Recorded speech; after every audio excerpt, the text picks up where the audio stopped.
is another edition of the On the Mic podcast, and very excited to welcome my next guest. First time we get to talk on the show, but if he's not one of your favorite fighters to watch in any promotion, then I don't think you know fighting. He is known as the Canadian Gangster, much more known as OAM, Olivier Aubin-Mercier. Sir, how are you?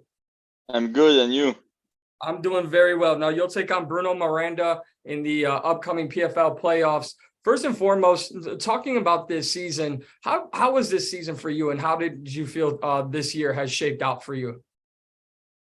Oh, I think it shaped out pretty good. I mean, pretty big. Like my first two victories were pretty big, and I think it went pretty well.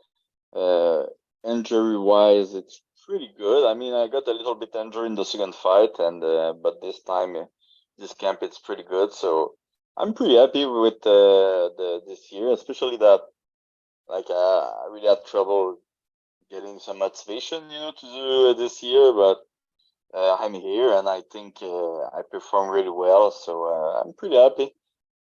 As you should be. I mean, success is no secret to you. I mean, you did the whole thing last year, and now you're back, continuing to roll on. And obviously in 2023, this year, you welcomed Shane Burgos to the PFL. Now, I talked to someone who's also in the playoffs yesterday, and that being Clay Collard, and he kind of felt a little bit of sense of pride, meaning people aren't just going to come over and be in the PFL and think that they're going to come with a name and going from UFC or anywhere else. And it's like, no, we're here and we've been here with the PFL. Do you also kind of, I mean, you obviously fought Shane Burgos this year, but was it kind of a welcome to the PFL moment for you? I wouldn't say so, but I really find it interesting, to be honest, that, a lot of people with big names come to PFL and they are not able to even pass the first fight. So it's pretty interesting. But like, to feel pride, I don't know, but like Clay Collard, I think he was a good gatekeeper for PFL. He fought Pettis at first, he killed Pettis, and then he fought Stephen, and beat up Stephen after that. So it's pretty interesting. He's a UFC killer. So let's see what happens the next event. And I do think it's a pretty good fight, Shane Burgos and him. Yeah, so I actually asked him, I said, me and you were scheduled to talk, and I said, do you have a message for him? And he said, I wish him all the best, and that's a fight that I would really enjoy, and we'll see if he's ready to throw down. I mean, I know you I know you don't truly care. I know you're always ready to throw down, but would a matchup against Clay Collard excite you? Is that something that you would find fun? And obviously the fans would love it. Yeah, I think I would prefer to fight Shane than Burgos again. It's just like a motivation thing. I fought Burgos in the beginning of the year, and I would like to, like, Collard is in PFL for the last 2 years. A lot of people were seeing him to be the one of the champ at some point, and it didn't happen. And he's there for a long time, so I would like to fight him. He's probably almost the only one I didn't fight in PFL. So it would be really, really interesting. And like, to be honest, I kind of like the guy. He's crazy. He's insane, and but at the same time, he's a family man, and I saw him with his family, and he's a really kind person, but still crazy. So I would like. He's very crazy. Yeah, I know. he's crazy. He said during our interview, he said, I got 4 kids. I need to win $1 million. These kids love to eat. So, but I think his Collard is really, really good for PFL.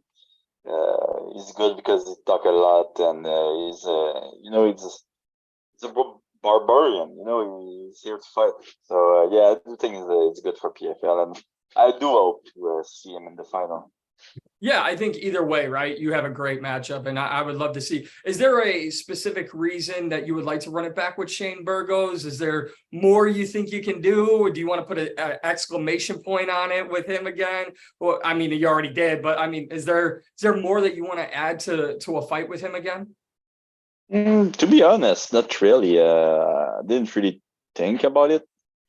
But I'm gonna fight anybody. I mean, like that's the good thing with the PFL. I don't need to call out anybody. But for me to fight Shane, it would be interesting because the game plan would be different. So let's see what happens. But I'm ready for anyone of them. I'm sure you've been asked this already, so I'll just kind of get it out of the way. Do you have any feelings towards how Shane got into the playoffs? Do you not care? Do you have any thoughts on, the two teammates fighting? PFL made their decision. Shane is in. Do you not care about any of that stuff, or do you have an opinion on that?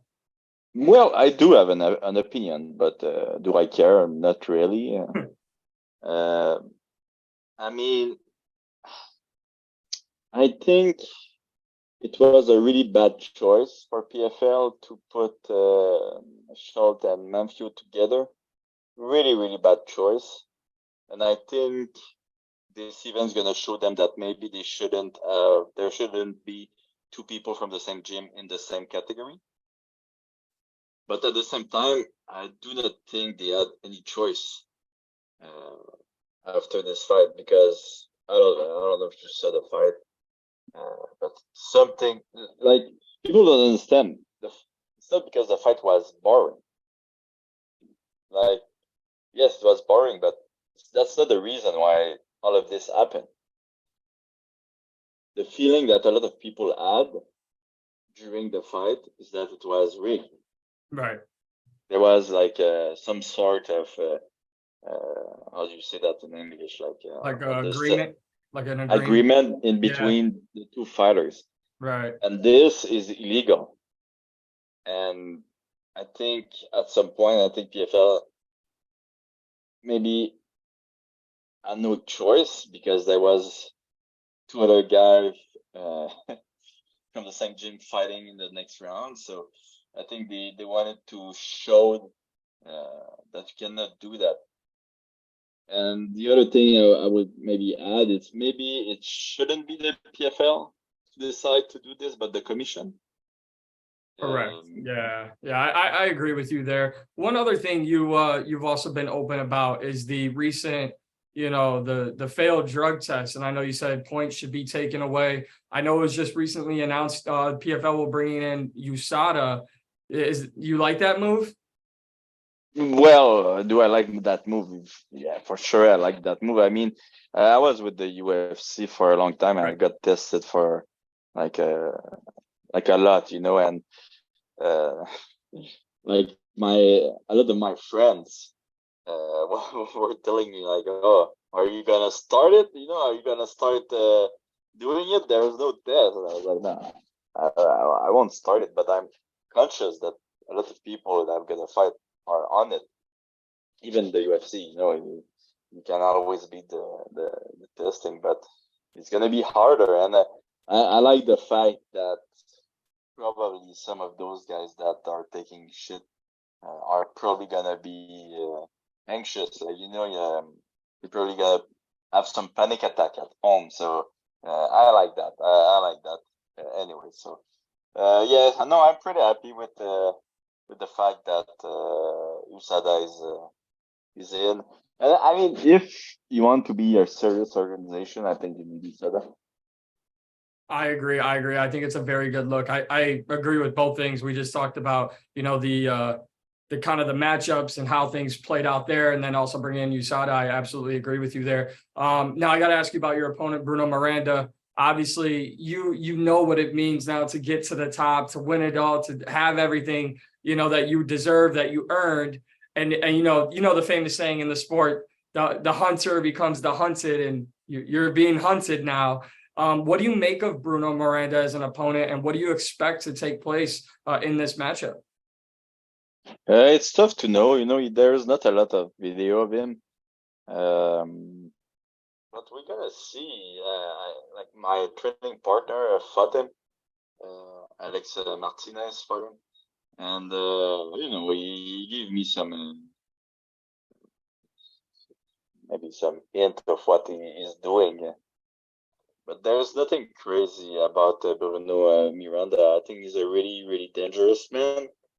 But I do not think he is technically awesome. I don't think he's at my level technically, but I do think he's really, really dangerous. Yeah, I think it's going to be a great fight for the fans. Just a couple more here for you, and I appreciate your time today. What's next? Like, let's say everything goes according to plan. This would be 2 years in a row. I mean, is it you want to continue to do it this way? Are you looking at bigger fights that not in tournament? Do you want to keep the tournament going, in next year? What would be next for you? I didn't really take my my decision yet, but it seemed that I'm gonna be done with the tournament. I'm getting older and tired, but anyway, next year for sure I'm not fighting. That's for sure. And it could be my last year, to be honest. But let's see. Let's see when I'm gonna talk to PFL. And I'm in peace with this decision. So But, so this would be it for you as of this point right now, the end of this year? well, like at the end of this year, could be the end. Yeah. Could be the end. Could truly be the end. We would all miss you. And so my last question kind of goes without, a little bit more value, because if this was your last year, I don't know how much opinion you'll have on it, but there has been talks of a potential merger between Bellator and PFL, which means a whole big roster coming together with PFL's roster. Let's just say as a fighter, not saying that you're going to get involved, but let's just say as a fighter, if those two promotions were to come together, would you want the tournament to stay intact? Or would you like to see more of like your previous home, the UFC, where there's events every weekend, or maybe a mixture of both? Maybe in the summer, there's a tournament, and then throughout the year, there's events, between both promotions. How would you like to see that happen if they did merge? That's a really, really good question. I don't know would be the best strategy. The thing with PFL, what's good. It's they have the like this new thing, this old thing, the tournament. Yeah. And Bellator, they have a bigger roster, so I don't know how they're gonna do it, but they have to get rid of the Bellator name. I think Bellator had their chance, and I think there's kind of a bad press with the name. I think they need a new branding in PFL, but what's the marketing strategy with that? I'm not sure.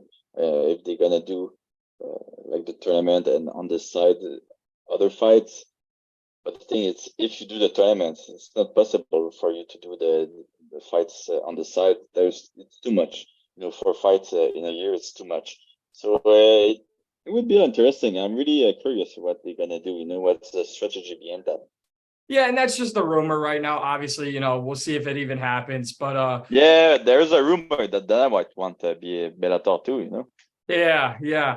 Well, OAM, I gotta say, honestly, it was an honor to have you on, as a guy who does this on a very smaller scale. I'm not the Ariel Helwanis of the world. I always have wanted a chance to talk to you. And when you're with the UFC, you're a little harder to get in touch with. So thank you for your time. Selfishly, since we finally had a chance to talk, I hope that 2023 isn't the end for you, but I do respect and love the fact that you're at peace with that decision. I know you've given so much of your life and memories to the MMA world, and we are so thankful to have the Canadian gangster, have graced us with his presence and his skills. So August 23rd, you'll take on Bruno Miranda in the PFL playoffs. Thank you for the opportunity to talk to you. And if all goes according to plan, I hope to talk to you before the finals. And I really enjoyed this conversation.